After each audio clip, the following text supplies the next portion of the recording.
When people think about Israel, they think about war, or religion, or even falafel. But to me, when I think about Israel, I think of the triumph of the human spirit. Israelis, surrounded by enemies, have turned a desert with hardly any natural resources into a flourishing, productive, and caring society.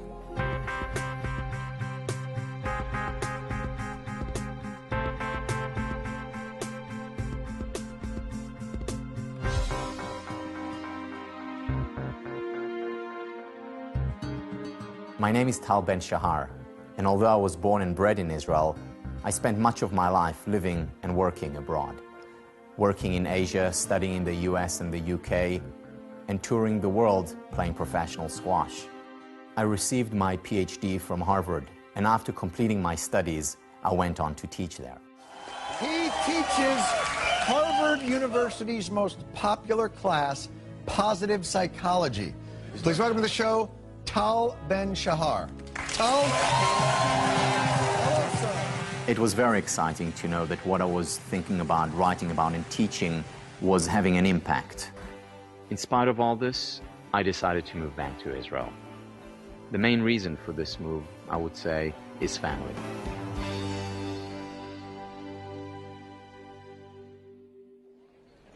The Israel I came back to was not the Israel I left.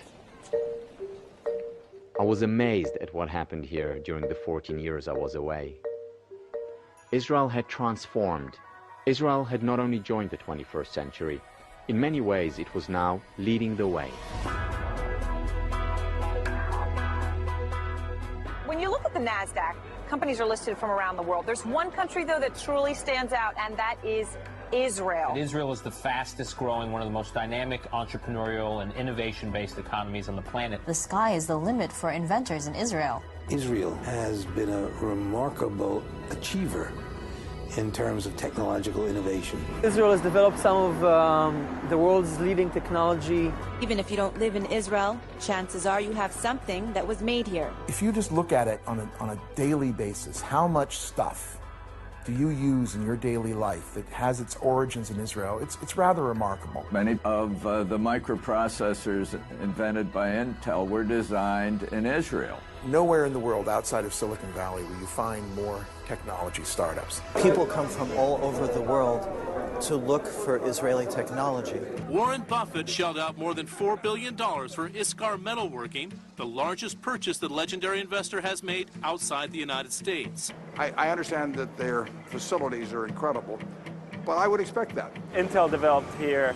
HP has a center here. Google is very successful here. Microsoft as well as a research and development. If you actually do the math, Microsoft is almost as much an Israeli company as we are a U.S. company. This country has been such a beta site or a laboratory for solving both national and international problems since its inception.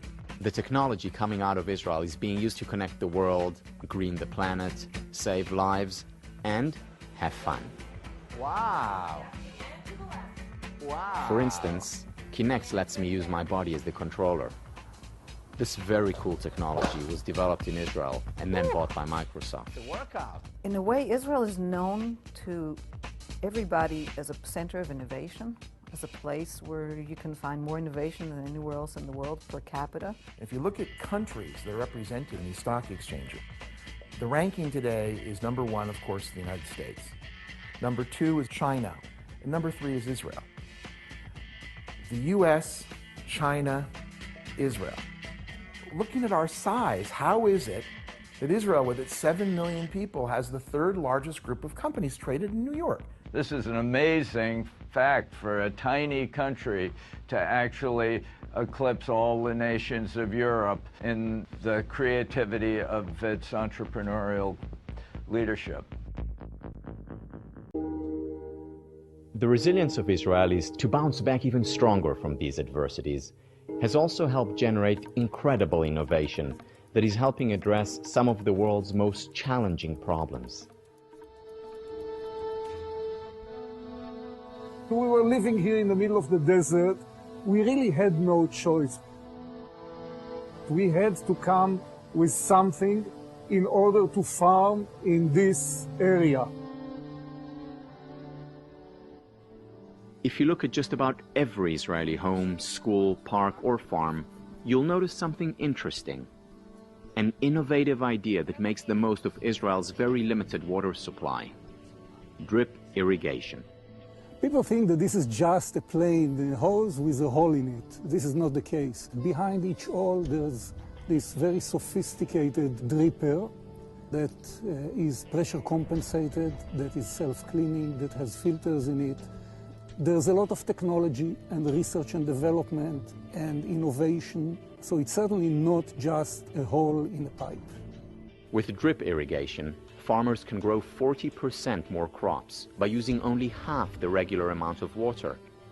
This has enabled Israelis to go from surviving in a desert to thriving as a leading exporter of fresh fruit and vegetables all around the world.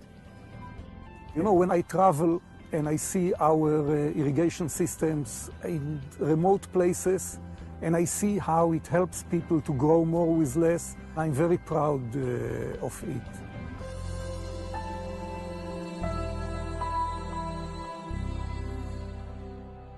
At any given time, over 100 million people are confined to wheelchairs. And although wheelchairs have become more sophisticated, they've really been the only option. Amit Gopher has the chutzpah to believe that he can change all that. The initial idea was to make a device that will enable people to function from morning to night without the need of using wheelchair. From medical myths to medical marvels, we head to Jerusalem to meet a paraplegic who's walking tall. It's a breakthrough you're going to have to see for yourself.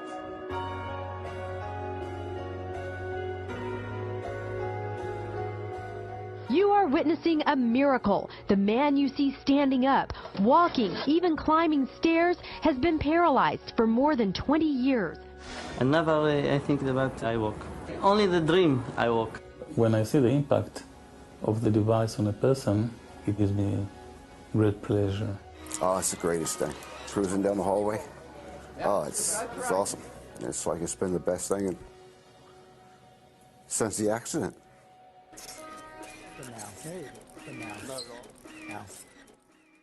There has to be a higher purpose, a higher reason for us to be here. And there's no doubt in my mind that Israel has to play a role in making the world a better place. You know, we're far from perfect, but we're in the game, okay? We're in there fighting and helping and trying, and we're creating cures for cancer, and we're creating new, cool technology, and we're trying to feed the world. We're trying to solve dependence on oil. It really goes to the heart of what being an Israeli is about.